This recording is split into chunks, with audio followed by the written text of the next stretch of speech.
आज की special video में मैं आप सभी को डिटेल में बताऊंगा बीएससी एग्रीकल्चर क्या होता है, बीएससी एग्रीकल्चर में स्कोप कितना है, बीएससी एग्रीकल्चर का कोर्स कैसे करें, बीएससी एग्रीकल्चर का कोर्स करने के लिए कितने रुपीस तक का खर्च आएगा, बीएससी एग्रीकल्चर का कोर्स कर लेने के बाद आपको कहाँ कहाँ पर जॉब मिलेगा और इन जॉब्स पर आपको कितने रुपीस की सैलरी मिलेगी। तो इन सभी टॉपिक पर डिटेल में जानकारी दूंगा। तो चलो इस वीडियो की शुरुआत करते हैं। दोस्तों सबसे पहले हम लोग ये जान लेते हैं कि बीएससी एग्रीकल्चर क्या है और बीएससी एग्रीकल्चर में स्कोप कितना है।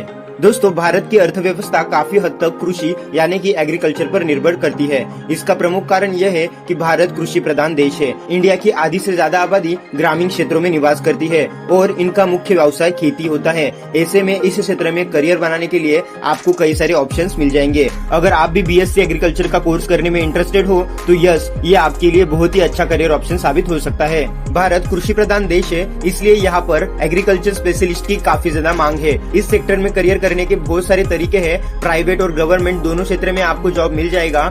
जिस प्रकार हमारे देश की जनसंख्या बढ़ती जा रही है, उसे देखते हुए आने वाले समय में हमें कृषि के ऊपर काफी ज्यादा ध्यान देना पड़ेगा। हमें कृषि के लिए नई नई टेक्नोलॉजी विकसित करनी पड़ेगी। हमें बीज, खाद और फर्टिलाइजर्स को अपग्रेड करना पड़ेगा ताकि हम ज्यादा से ज्यादा अनाज क्रिएट कर सके और ज्यादा अनाज का उत्पादन हो और बढ़ती जनसंख्या को आहार की पूर्ति की जा सके। तो इसलिए दोस्तों इस सेक्टर में आने वाले समय में काफी ज्यादा ग्रोथ होने वाली है। इसलिए दोस्तों बीएससी एग्रीकल्चर में आज से ही काफी ज्यादा स्कोप बढ़ चुका है। बीएससी एग्रीकल्चर में आप agriculture officer, assistant plantation manager, agriculture research scientist, agriculture development officer, agriculture technician, marketing executive, plant breeder etcetera post पर जॉब हासिल कर सकते हो। तो चलो दोस्तों अभी हम लोग बीएससी एग्रीकल्चर के कोर्स के बारे में जान लेते हैं।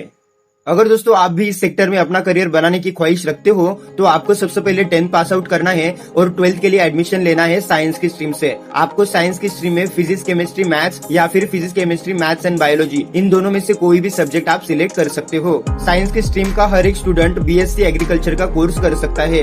12th पास आउट कर लेने के बाद आपको बीएससी एग्रीकल्चर के कोर्स के लिए एडमिशन लेना है। बीएससी एग्रीकल्चर का कोर्स 4 वर्ष का होता है। ये अंडर ग्रेजुएशन कोर्स होता है। इसमें टोटल 8 सेमेस्टर होते हैं। आज के समय में बीएससी एग्रीकल्चर के लिए बहुत सारे कॉलेजेस अवेलेबल है, जिसकी वजह से कई कॉलेजेस में 12वीं पास होने के बाद डायरेक्टली बीएससी एग्रीकल्चर के लिए एडमिशन हो जाता है। यानी आपको कोई भी एंट्रेंस एग्जाम देने की जरूरत नहीं पड़ती है। लेकिन गवर्नमेंट कॉलेजेस या फिर यूनिवर्सिटी में एडमिशन लेने के लिए आपको एंट्रेंस एग्जाम देनी होती है।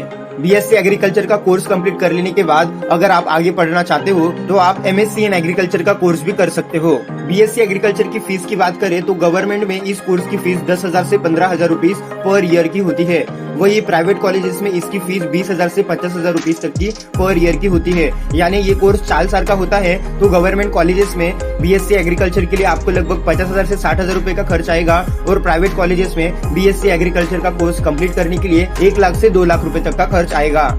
दोस्तों अभी हम लोग जान लेते हैं कि बीएससी एग्रीकल्चर का कोर्स कंप्लीट कर लेने के बाद आपको किन किन पोस्ट पर जॉब मिलेगी और उन पोस्ट पर आपका क्या काम होगा और वहाँ पर आपको कितने रुपीस की सैलरी दी जाएगी। दोस्तों बीएससी एग्रीकल्चर का कोर्स कंप्लीट कर लेने के बाद आपको एग्रीकल्चर ऑफिसर के पोस्ट पर जॉब दिया जाता है। एग्रीकल्चर ऑफिसर कृषि से जुड़ी हुई कंपनियों में काम करता है। एग्रीकल्चर ऑफिसर का काम कृषि उत्पादकता बढ़ाने के लिए उनका मार्गदर्शन करना होता है। बीएससी एग्रीकल्चर का कोर्स कंप्लीट कर लेने के बाद आपको असिस्टेंट प्लांटेशन मैनेजर के पोस्ट पर भी जॉब दिया जाता है। असिस्टेंट प्लांटेशन मैनेजर का काम यह होता है, फसल की ग्रोथ के लिए रिस्पॉन्सिबल होता है। यानी फसल की कटाई कब करनी चाहिए, फसल के लिए कौन कौन से खाद देने चाहिए ताकि उसकी ग्रोथ अच्छे से हो सके। तो ये सभी काम दोस्तों असिस्टेंट प्लांटेशन मैनेजर के अंडर में आता है। बीएससी एग्रीकल्चर का कोर्स कंप्लीट कर लेने के बाद आपको एग्रीकल्चर रिसर्च साइंटिस्ट के पोस्ट पर भी जॉब दिया जाता है।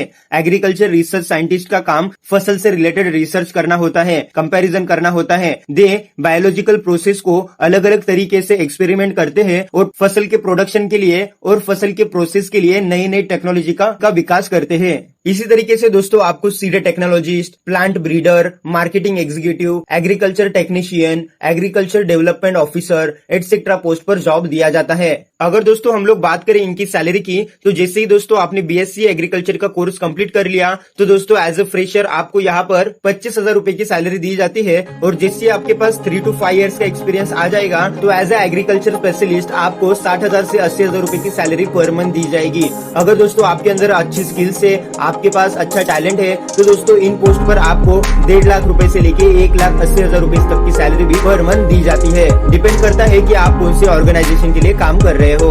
तो दोस्तों ये है प्रोसेस एक एग्रीकल्चर स्पेशलिस्ट बनने के लिए। उम्मीद करता हूँ कि आज का वीडियो आपके काम आ गया होगा। इस वीडियो को शेयर करके लोगों की मदद करो। आपका प्यार देने के लिए और ऐसे वीडियो हर रोज देखने के लिए